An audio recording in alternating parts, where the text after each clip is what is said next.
Hi, thanks again for coming to the 2024 Sports Analytics Conference, Competitive Advantage Talk, sponsored by Kager, Craft Analytics Group. My name is David. I'm a first-year MBA student here at MIT Sloan, and it is my pleasure to introduce the presentation, Setting a New Standard for Women's Sports Data, Expanding Women's College Basketball Coverage on College Basketball Reference. We have two fantastic speakers from Sports Reference. Please join me in welcoming Adela Armstrong-Spielberg, Scrum Master at Sports Reference, and Sean Forman, President of Sports Reference.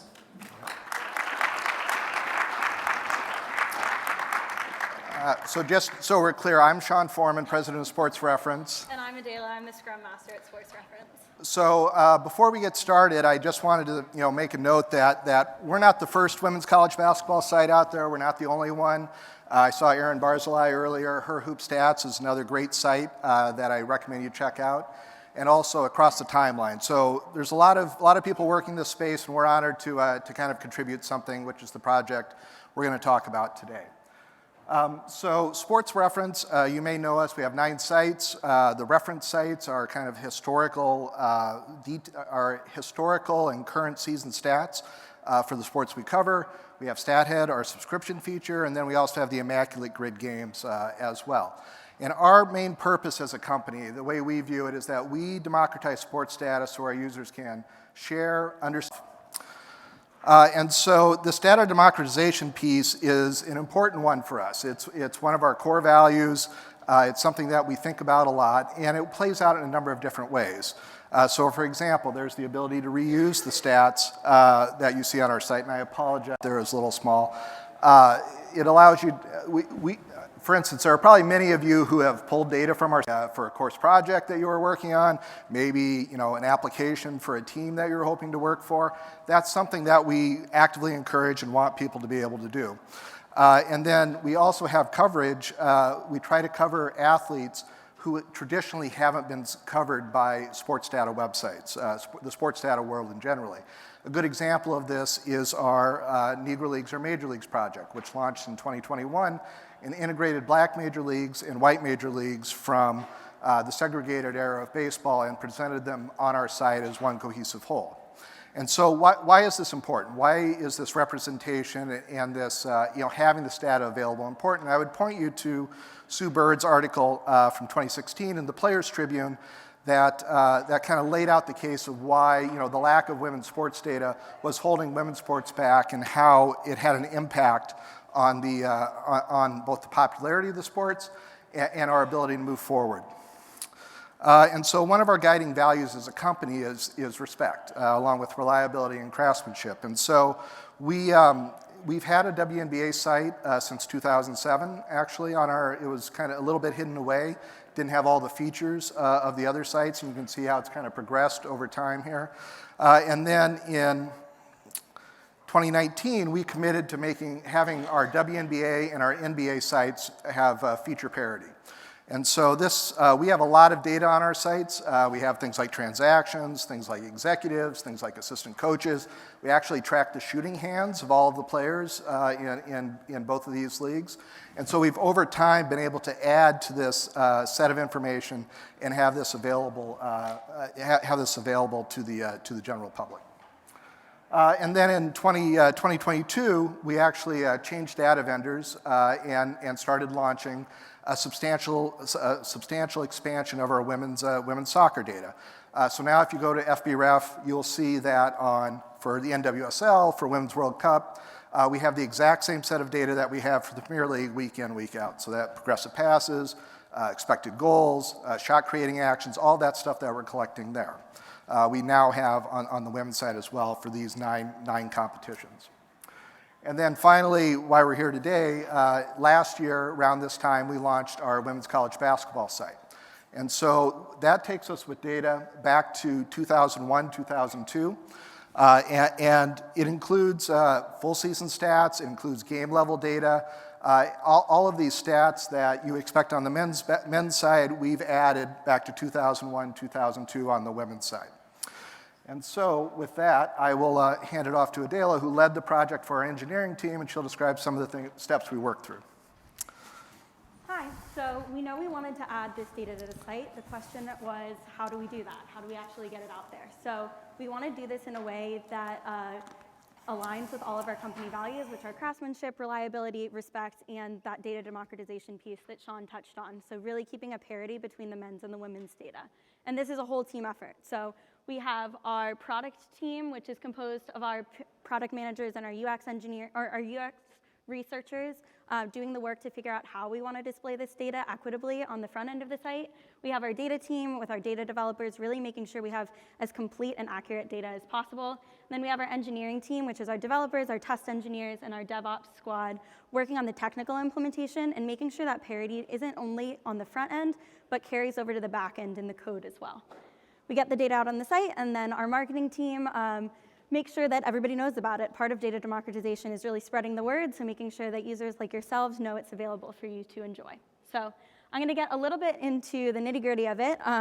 This was a really big project, so we broke it down into 5 phases, which I'm going to talk about in 2 groups. So the first 3 phases dealt with the foundation and the back end of this project. Again, really making sure that that data, we're treating that data with parity on the back end in the data structures and in the code itself. And then the second group I'll talk about is the front end, so making sure that parity carried over into what you see on the sites. So starting with the back end, I want to give you a little bit of background on a project that we've been working on at Sports Reference for quite a while. We call it the SUP project, and it has to do with this idea that there are a lot of shared concepts across sports. So you might have arenas in basketball, you might have parks in baseball, but those are essentially at their core the same things. Originally on the sites, they were stored in slightly different ways, which meant that we had to deal with them on the front end and getting them out onto the sites also in slightly different ways. So we had 9 different ways of displaying that data on the site. But if we unify that on the back end, put those in the same data structure, we then have the ability to only use one set of templates or functions to display that data on the site, which makes keeping parity with that data across sites and within sites a lot easier. So we'd laid a lot of that groundwork on our pro sports, but we hadn't done any of that groundwork on our college sites yet.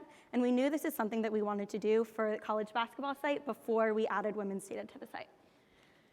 So that started phase 1 of our project, which was working with the site we already had and starting to set up that standardized structure. So we started with our men's college basketball data, and we stocked it and added it to these tables we're calling SUP tables, which is our standardized tables across the sites. And then we had phase 2, which was using the data that we had put on those tables on the front end of the site, so actually pulling from those standardized tables. So once we completed that set of work, we were into phase 3, where we could start actually handling this women's data. But before we added it into those SUP tables, we wanted to make sure, again, going back to our values of craftsmanship and reliability, that we were being as accurate and as complete as possible when we put this data on the site. So step 1 of this was doing a little bit of data cleaning.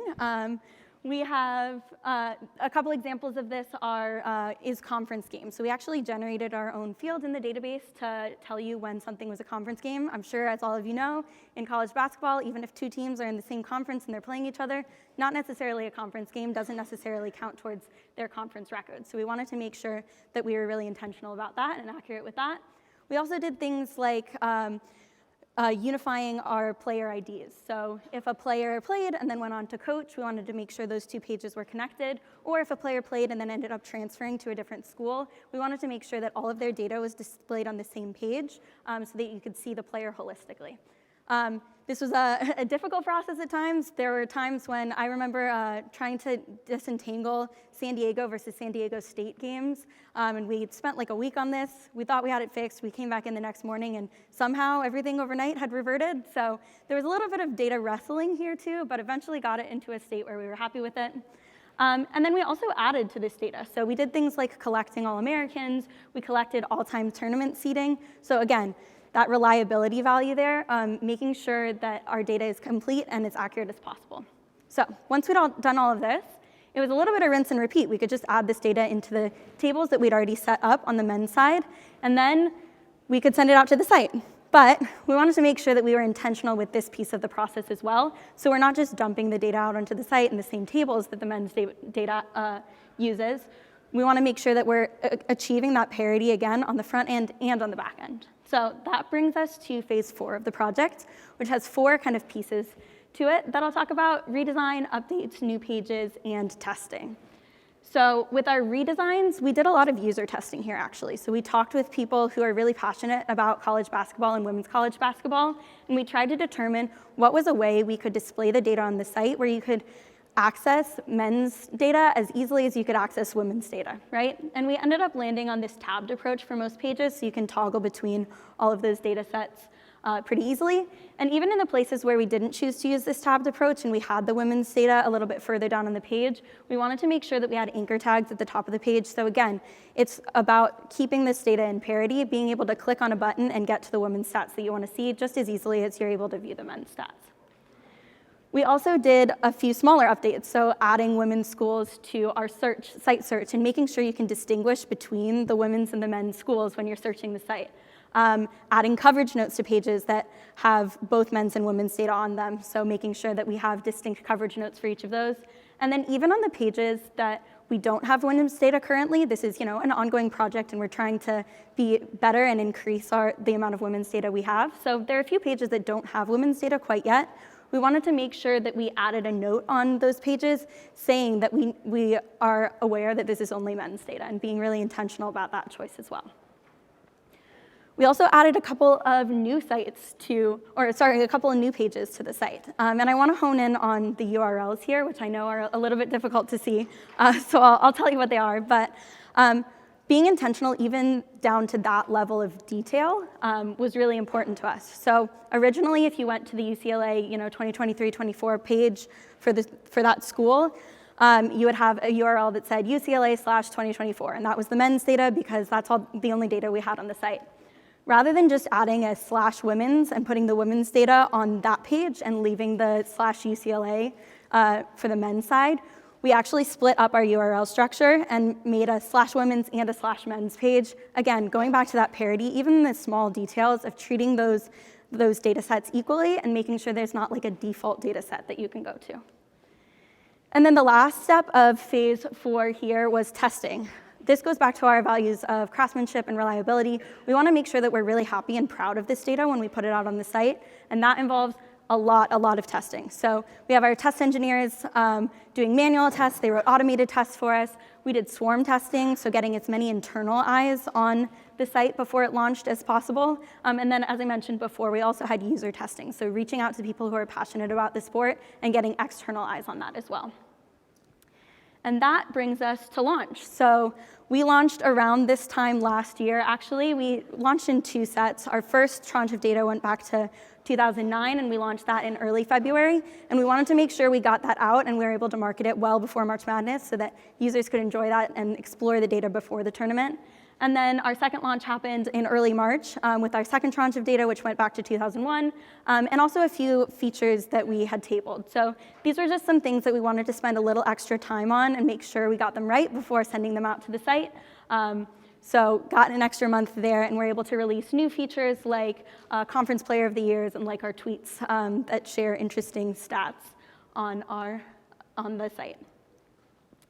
And that was kind of the end of this project, but it's definitely just the beginning of our women's college basketball journey at Sports Reference. We've done a couple follow-up projects with interns, adding new awards to the site, and we've really tried to add women's college basketball into our normal workflow so that we're continuously adding and improving on this data and really treating it, again, with parity on the men's side. And I will pass back to Sean to talk about what came after this initial project. So, if there are 2 things to take away from this, okay, the first one is if you export your slides from Google Slides into PowerPoint, double check the font after the export. That's the first one. I apologize for that, and but that's one takeaway. The second one is that yes, there is a significant market for this data. Okay, so this is our traffic for the 3 months after we launched the site, and as you'll see, both Angel Reese and Caitlin Clark appear among the top 10 players. In terms of traffic for those 3 months. And Caitlin Clark actually still is, every day, the number one traffic on the site for players in college basketball. So we launched this last February and March, and then in the spring we had the opportunity to talk with Daryl Morey and Jessica Gelman about projects we were working on, because they were interested in some of the things we were doing. We mentioned that we thought we could take the women's college basketball data further back than what we had. Of course, the NCAA first sanctioned women's college basketball in the 81-82 season. And so in that discussion, they became very excited about that possibility. And after talking with them and doing some research on our side, they gave us a very generous grant to actually prioritize getting this data onto the site. And so 42 Analytics provided us, their charitable arm for the conference, provided us a grant to collect this data. We hired interns to work on some of the ancillary data, and then hired Shane Holmes of Sports Data Research to actually collect most of the seasonal data for us. And I do think Jessica might have had an ulterior motive, that she wanted to be like the first person among their group to have a player page on Sports Reference page. But regardless, we've been able to get that information, and now, as of a couple weeks ago, we have data back to 87, 88. So now we have pages for Sue Bird, for Becky Hammond, for Dawn Staley, for Cheryl Swoops. A lot of greats of women's college basketball. Now we have full season stats data. You can put them in context. You can see what their teammates did. And we're continuing to work on this project. So we're still, 81, 82 is the goal. We hope to have this information very soon. It's supposedly on its way, and once we get it, we'll do this cleaning process, identify all the players, and start to have pages for Pat Summitt's great teams, or Cheryl Miller, the teams that she played on at USC. So that's our long-term, one of our long-term goals. But I think it would be great to go even farther beyond that, right? As Caitlin Clark's march through all these records has shown us, there was women's basketball played well before 1981. And there's no reason we can't also provide that information on the site. So we don't have any immediate plans to cover like Lynette Woodard and Kansas and those, but we've started doing research, started talking about it. There's apparently most of the archives for that, for the AIAW are actually at the University of Maryland libraries, so we've started talking about how we might approach that. And so I think there are a lot of opportunities for us to continue this work and continue pushing this data further back. So I started with the slide about our mission, and this may be sacrilege at a business school conference, but the dollars and cents are good on this for us, I think, but there's also a lot of karmic value in doing this work, right? And the team really takes a lot of pride in doing this, and gets a lot of intrinsic value from doing this work. So we shared internally on our Slack that this data was going to be available here back to 81, 82, and one of our team members, her mother played for Temple in the early 80s, actually in the Ring of Honor, right, and played in Europe a little bit after that. And so she shared this with us, and I think, having this representation goes beyond just being able to look at the stats, right? It says that these players mattered, that they were important to the game, and having that recognition is very important. So I'll leave you with that. Thank you for your attention. Play the Sloan Analytics Immaculate Grid game. We do hire for internships. Unfortunately, we've already filled all of them this year, but we have 7 or 8 interns. We have several of our interns are here who worked on this project, which is great to see them, and glad we can share this with them. Thank you very much, and happy to answer any questions you might have.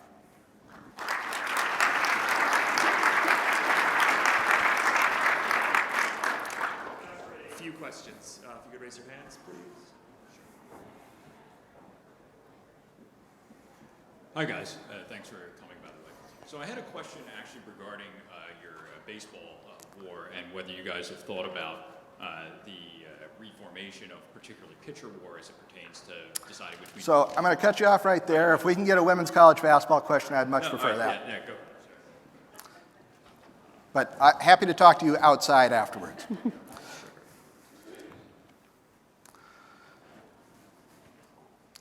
I'm prepared to give judgments on how good of a player Jessica Gelman was, if anybody wants. She was very Nathan good. Edwards from University of New Hampshire. Right. Obviously, this year has been very significant in the uptick of popularity in women's basketball. Mm-hmm. Do you see any sports, maybe for us to keep an eye on, or maybe next year when you guys are here, is there one that you think you're going to be talking about, or do you think it's just going to be continuing the trend and building the base through women's basketball?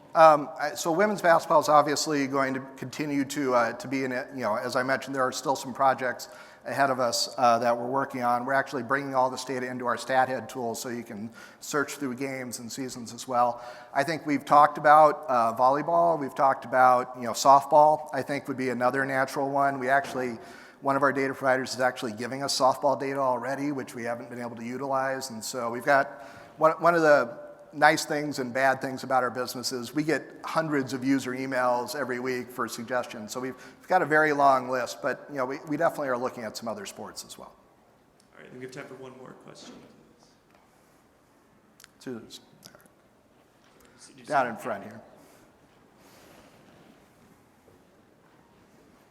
Hi, thank you. Miranda, Fanatics.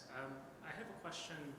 You mentioned that this is a very laborious effort, getting all this data in, and you have like an army of interns that's doing this work. I was curious if you have ever thought about engaging perhaps interested members of the analytics community, either on a freelance or volunteer basis, and where your thoughts are around that. Because I think you'll find a lot of people really interested in helping make this work. Yeah, so thank you for that. We do occasionally, we do have some non-intern people working on this on an independent contractor basis for us as well. Just so people don't think we pay our interns $22 an hour, so it is a paid position and something we take a lot of pride in. And I think that's always the question: how do we structure that in a way that incentivizes people to do this work, but also keeps our standards at the place where we want it to. So we've tried some things. Sometimes we just don't get the interest, or people say they'll do it and then don't follow through and do it. So it's something we'd love to do, and I think they're probably especially like in soccer data. I would love to see if we could fill out some of the historical soccer data that we have on the site, and I think users would be an interesting way to do that. Thank you, everyone. Thank you.